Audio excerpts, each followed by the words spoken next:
Good morning, students. Welcome back. Now we start a new topic. The topic is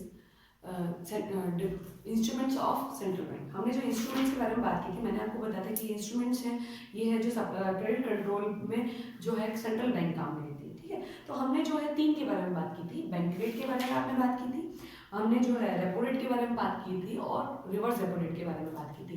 एक बार मैं फिर से remind करा दूँ कि बैंक रेट होती क्या है। बेसिकली बैंक रेट का मतलब ये होता है स्टूडेंट्स, जिस पर कमर्शियल बैंक को आरबीआई जिस रेट पर लोन अवेलेबल करवाती है, this is called bank rate.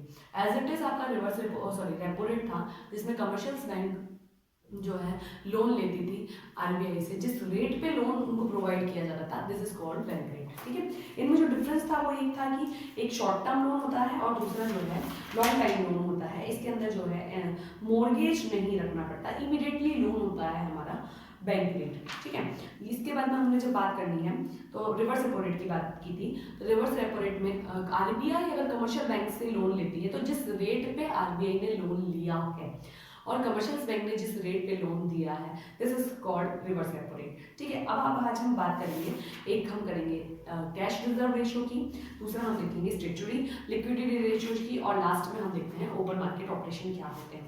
तो बेसिकली कैश रिजर्व रेशियो क्या होता है स्टूडेंट्स, यहाँ पर जो है बैंक कमर्शियल बैंक को अपनी डिपॉजिट का एक फिक्स परसेंटेज जो होता है वो आरबीआई के पास जमा के रूप में रखना पड़ता है, जिसे वो लोन में प्रोवाइड नहीं कर सकती। This is called cash reserve ratio, यानी अपनी प्राइमरी डिपॉजिट्स का एक फिक्स परसेंटेज आरबीआई को देकर भूल जाओ, एक एज ए सिक्योरिटी मनी देकर भूल जाओ और उसको आप लोन में काम में नहीं ले सकते। This is called cash reserve ratio. देखिए, it refers to a minimum percentage of bank total deposit required to be capped with the RBI. It is fixed by the RBI and is varied from time to time to regulate the supply of money in the economy. When supply of money is to be increased, CRR is lowered, and the supply of money is to be reduced, CRR is raised. अब क्या scene रहता है students कि अगर आपकी inflation की situation हो जाती है, ऑलरेडी मार्केट में पैसा ज़्यादा है, तो उस समय जो है सीआरआर को इंक्रीज कर दिया जाएगा, और अगर डिफ्लेशन है तो आपकी जो है सीआरआर को डिक्रीज कर दिया जाएगा। देखिए, सीआरआर की हमने बात की है। सीआरआर जो है एक फिक्स परसेंटेज होता है जो आरबीआई को कमर्शियल बैंक को देना पड़ता है अपनी टोटल डिपॉजिट का, यानी टोटल डिपॉजिट का एक फिक्स परसेंटेज। मान लीजिए कि हम जो है 10% मानते हैं, तो टोटल डिपॉजिट का 10%, यानी अगर मेरी डिपॉजिट जो है वो 10,000 है, तो 1000 रुपीज जो है वो मुझे आरबीआई को देकर भूल जाना है एज ए सिक्योरिटी मनी या एज ए सीआरआर। ठीक है, अब ये सीआरआर हमने जब दे दी, तो ये ध्यान रखें कि ये चेंज कर सकती है केवल आरबीआई, उसके अलावा कोई नहीं कर सकता। ठीक है, तो जब आरबीआई इसको चेंज करती है, तो इन्फ्लेशन की सिचुएशन में ऑलरेडी जो है आपकी मार्केट में बहुत सारा पैसा अवेलेबल है, तो इस सिचुएशन में सीआरआर को इंक्रीज कर दिया जाएगा, ताकि ज़्यादा से ज़्यादा पैसा जो है वो सरकार के पास चला जाए, यानी आरबीआई के पास चला जाए और मार्केट में पैसा ना उठे। इन्फ्लेशन की सिचुएशन में जो है सीआरआर को कम कर दिया जाता है। ठीक है, अब हम देखेंगे एसएलआर के बारे में बात करते हैं। तो every bank is required to maintain a fix percentage of its assets in the form of liquid assets called SLR. The liquid assets include cash, gold. The rate of SLR is fixed by the RBI, is varied from the time to time to decrease the supply of money. The central bank increase SLR according funds available for CRR deposits are reduced. Conversely, SLR is reduced to increase the supply of money. Accordingly, funds available for CRR deposits are increased. Basically, इसने ये बताने की कोशिश की SLR होता है। आप firstly SLR होता क्या है उसके बारे में हम देख लेते हैं। SLR का मतलब ये होता है कि जैसे आपने अपनी टोटल डिपॉजिट का एक फिक्स परसेंटेज आरबीआई को दे दिया, वैसे ही अपनी टोटल डिपॉजिट का एक फिक्स परसेंटेज आप अपने पास रखते हैं, यानी कमर्शियल बैंक अपने पास रखती है, जिसको वो एज ए लोन अवेलेबल नहीं करवाती। बेसिकली मान लीजिए कि मेरी 10,000 जो है रही है टोटल डिपॉजिट है, तो टोटल डिपॉजिट का एक फिक्स परसेंटेज यानी 8% अगर हम लेते हैं, तो मान लीजिए कि आपको 800 रुपये आएंगे, हाँ, 800 रुपये जो है अब ये SLR के रूप में रख दिया आपने, जिसको आप लोन प्रोवाइड नहीं कर सकते हैं। इसका लोन कभी भी नहीं दिया जाएगा, ठीक है।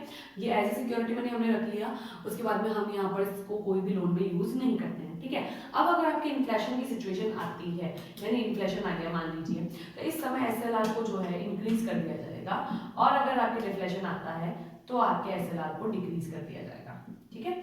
ये होता है आपका SLR, जिसको आप ध्यान रखें कि ये ऐसा फिक्स्ड मनी है जिसको कमर्शियल बैंक अपने टोटल डिपॉजिट का एक फिक्स परसेंटेज अपने पास रखती है, यानी खुद के पास ही रखती है, लोन प्रोवाइड नहीं कर सकती। और अगर RBI के पास दे देती है तो CRR। तो इसका जो डिफरेंस है वो आपके इंपॉर्टेंट है, इसको आप ध्यान से पढ़ें ताकि आपको कोई प्रॉब्लम ना हो। लास्ट बचता है आपके open market operation. Open market operation का सीन देखना, थोड़ा अच्छे से समझना। ओपन मार्केट ऑपरेशन में मतलब क्या होता है कि गवर्नमेंट जो है अपनी बॉन्ड्स, अपनी जिसको हम इक्विटीज कहते हैं, बॉन्ड्स कहते हैं, शेयर्स कहते हैं, ये सारी चीज़ें यहाँ पर सेल और परचेज का काम करती है, उसके थ्रू इन्फ्लेशन और डिफ्लेशन को खत्म करती है, या हम कह सकते हैं इन प्रॉब्लम का सोल्यूशन करती है। तो ठीक है, वो क्या करती है कि इन्फ्लेशन की सिचुएशन में मार्केट में ऑलरेडी पैसा बहुत सारा है, ठीक है। इस सिचुएशन में आपको मार्केट से पैसा हटाना है। हटाने के लिए गवर्नमेंट अपनी बॉन्ड, इक्विटीज और शेयर्स को सेल करती है, ठीक है। तो इन्फ्लेशन के समय जो है सेल की जाएगी, किसकी? बॉन्ड्स हो सकते हैं, वो इक्विटीज हो सकती हैं, और हम कह सकते हैं शेयर्स हो सकते हैं। तो गवर्नमेंट अपनी बॉन्ड्स, इक्विटीज और शेयर को सेल करती है ताकि जो एक्स्ट्रा मनी आपकी मार्केट में इकट्ठी हुई है उसको वो अपने पास ले सके, यानी वो वहां से इसको रिड्यूस कर सके। तो इस सिचुएशन में क्या होंगे, लोग उसको खरीदेंगे और उनको पैसा पे करना पड़ेगा। जब वो पैसा पे करेंगे तो मार्केट से जो एक्स्ट्रा मनी है वो कम हो जाएगा, ठीक है। साथ ही साथ अगर डिफ्लेशन की सिचुएशन होती है तो वो बॉन्ड्स, इक्विटीज और शेयर्स को फिर से खरीदना शुरू कर देती है, यानी गवर्नमेंट अब इस समय में शेयर्स खरीद रही होती है।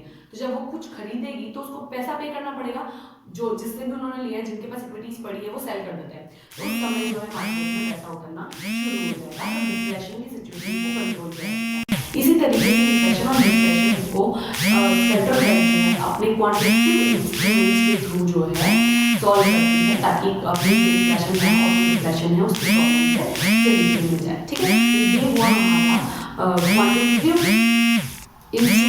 इंस्ट्रूमेंट्स, ये हमारे क्वांटिटेटिव इंस्ट्रूमेंट्स हो गए, जिसके अंदर आपको कोई प्रॉब्लम आएगी नहीं। अगर आपको फिर भी लगती है कोई प्रॉब्लम आती है तो हम इसके बारे में डिस्कस करेंगे, ठीक है। हमने आज जो पढ़ा है वो BR, RR, reserve ratio and triple R, और उसके बाद में हमने SLR के बारे में बात की, CRR के बारे में बात की, और लास्ट में हमने ओपन मार्केट ऑपरेशन के बारे में बात की। नेक्स्ट क्लास में जो है हम क्वालिटेटिव इंस्ट्रूमेंट्स के बारे में भी बात करेंगे, ओके। अगर यहाँ से रिलेटेड कोई प्रॉब्लम आती है तो आप पूछिएगा। Thank you.